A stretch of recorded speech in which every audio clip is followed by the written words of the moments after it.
de grande relevância para a saúde, mas ainda é um assunto pouco conhecido. Você já ouviu falar na doença de Parkinson? Ela é mais conhecida com o nome de mal de Parkinson. É um problema no sistema nervoso central e o principal sintoma são os movimentos, aqueles tremores nas mãos. Eu não sei se vocês lembram, mas o Papa, hoje santo, né, o João Paulo II, ele tinha Parkinson.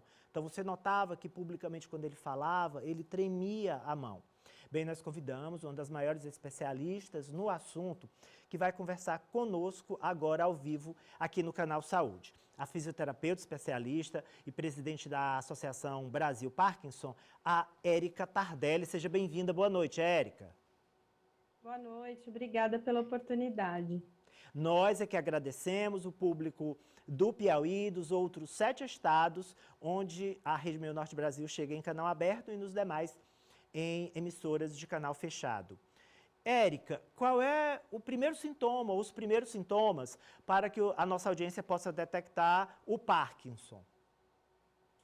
Excelente pergunta, porque isso é uma coisa muito importante para ser dita e falada e repetida, porque infelizmente ainda os pacientes levam muitas vezes 2 a 3 anos para conseguir ter o diagnóstico de doença de Parkinson, quando não há o tremor como principal sintoma, né? Como você começou falando muito bem, o que chama a atenção das pessoas é o tremor. Porém, 20% dos casos nunca terão tremor. Então, se na ausência do tremor, fica muito mais difícil o diagnóstico, mesmo em grandes centros, né? Como Piauí, como São Paulo, é muito difícil, às vezes, esse diagnóstico de forma adequada, de forma precoce. Então, a gente até... Por isso eu disse uma pergunta importante, porque a gente produziu, vai ser lançado amanhã, o primeiro e-book sobre sinais e sintomas que podem acontecer anos antes do diagnóstico da doença de Parkinson e que devem servir de alerta para a população. Entre eles, por exemplo, a constipação intestinal, então intestino preso, por exemplo, depressão, né? Aquela tristeza que demora muitos dias a passar, por exemplo, dores articulares, um ombro doloroso. Você foi a diversos especialistas e não melhora, fez diversos tratamentos, né? E esse ombro continua doloroso, ou a mão, né? O membro fica mais rígido. Então, ao andar, você percebe que a pessoa mexe menos aquele braço, por exemplo, que está doloroso, que está mais rígido. A letra pode diminuir, o olfato, né? O sentir cheiros pode diminuir. Então, são sintomas que muitas vezes a gente não atribui à doença de Parkinson, a não ser que tenha tremor, mas que são sim relacionados à doença e que podem acontecer até 10, 15 anos antes do diagnóstico. Então, é muito importante que as pessoas fiquem atentas a esses sinais e sintomas, que eu vou repetir: micrografia, né? A letra ficar pequena, perder o olfato, ter constipação intestinal, ter dores articulares que não resolvem com o tratamento. Por exemplo, você ter o sono muito agitado, aquele sono com pesadelos, que a pessoa bate até no cônjuge, fala alto, né? São sonhos que parecem realidade. Todos esses sintomas podem ser relacionados à doença de Parkinson. Então, é importante que você que esteja nos ouvindo, que tem alguns sintomas desses que a gente falou, que possa avisar ao seu médico, né? Perguntar ao seu médico: será, doutor, que eu não tenho doença de Parkinson? Porque o diagnóstico da doença é essencialmente clínico, não existe nenhum exame que detecte a doença de Parkinson. Então, depende muito da experiência do médico, né? Então, depende da expertise de quem está te avaliando, porque você só vai ter o diagnóstico quando o médico fizer isso através de um exame, que é um exame motor, que é um exame clínico dos sintomas motores. Então, não adianta você pedir para ele solicitar vários exames, porque não existem exames que façam esse diagnóstico. Então, volto a dizer, que bom que a gente começou o programa assim, porque é algo que a gente vem batalhando, viu? Todos os dias na Associação Brasil Parkinson a gente recebe casos de que ficaram 2 a 3 anos, né, passando de ortopedista,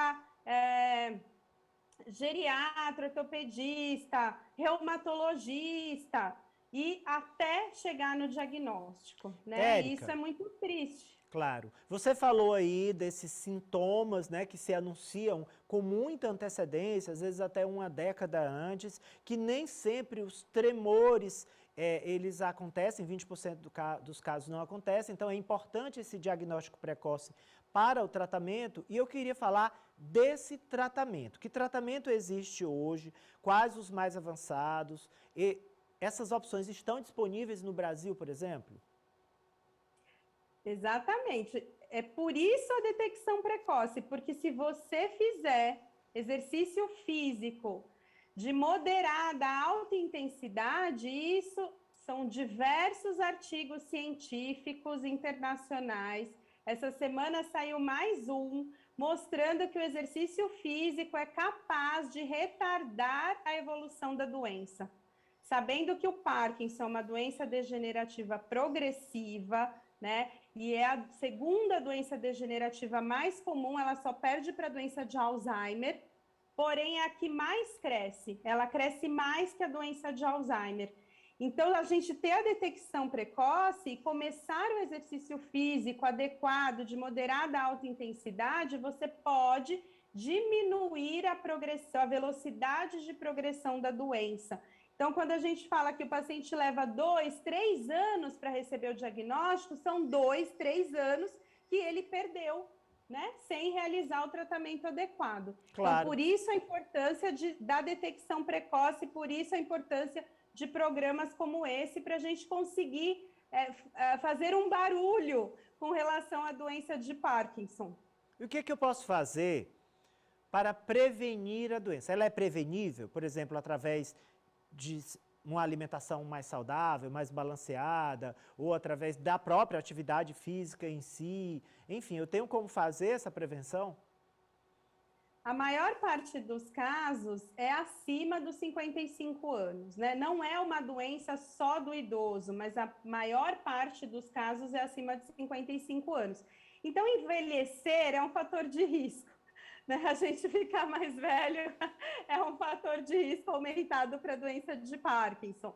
Mas é possível, sim, algumas medidas que são de cuidado ambiental mesmo. Então, a alimentação, como você falou, é verdade, tem uma relação entre pesticidas, agrotóxicos, solventes relacionados à doença de Parkinson.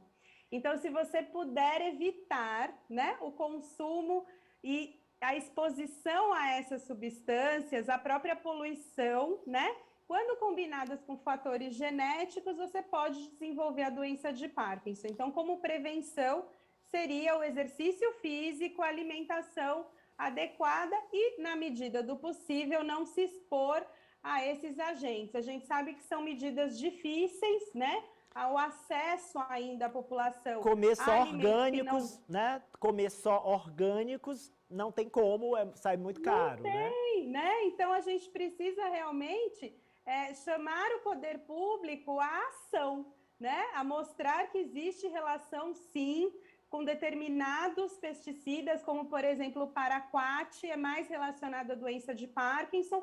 Então, que existam políticas públicas para que a gente não tenha mais o uso desses herbicidas no dia a dia no Brasil. E você falou isso agora, né, do uso de herbicidas, e acabou de haver uma enorme liberação de novos produtos nessa área para uso pelo agronegócio, né? Então, você está falando de uma doença degenerativa que é a que mais cresce, mais do que o Alzheimer, e a gente acaba de liberar, né, o Brasil acaba de liberar, expandir a lista de produtos aceitáveis na produção dos nossos alimentos. Isso é assustador.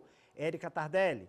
Bem, eu queria que você falasse agora, antes da gente encerrar a nossa conversa, muito produtiva, muito obrigado, muitas informações relevantes para a nossa audiência, sobre um pouco da atuação da Associação Brasil Parkinson. Como é que vocês atuam? E aproveita para dizer onde é que a gente acha o e-book.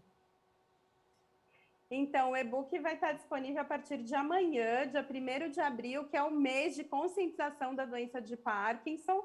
Então, a gente está falando aqui em primeira mão sobre esse e-book, que vai estar disponível a partir de amanhã no site da Associação Brasil Parkinson, que é o www.parkinson.org.br.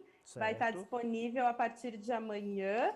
Então, a Associação Brasil Parkinson, ela é pioneira no Brasil e na América Latina. Ela é a primeira associação de pessoas com Parkinson, fundada por uma pessoa com Parkinson, a dona Marilandes Grossman, que, veja você, teve Parkinson aos 43 anos, há 36 anos atrás. Então, imagine se hoje nós estamos dizendo que é uma doença desconhecida ainda da grande população, que ainda faz a relação apenas com o tremor, você imagine há 36 anos, né? E a dona Marilandes fundou a Associação Brasil Parkinson, que tem sua sede em São Paulo, mas que, através das terapias online, da telereabilitação, atende pacientes do Brasil todo. Então, nós temos a grande maioria das nossas terapias, fisioterapia, fono, tai chi, yoga, todas online. Então, é possível fazer de qualquer lugar do Brasil através da telemedicina.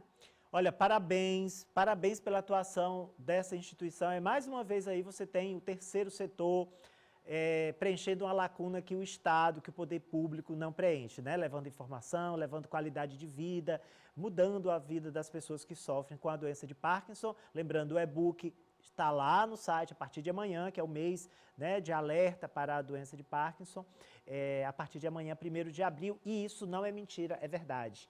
Érica Tardelli, muito obrigado, fisioterapeuta especialista e dessa instituição tão importante para o nosso país. Muito obrigado, boa noite para você. Boa noite, obrigada.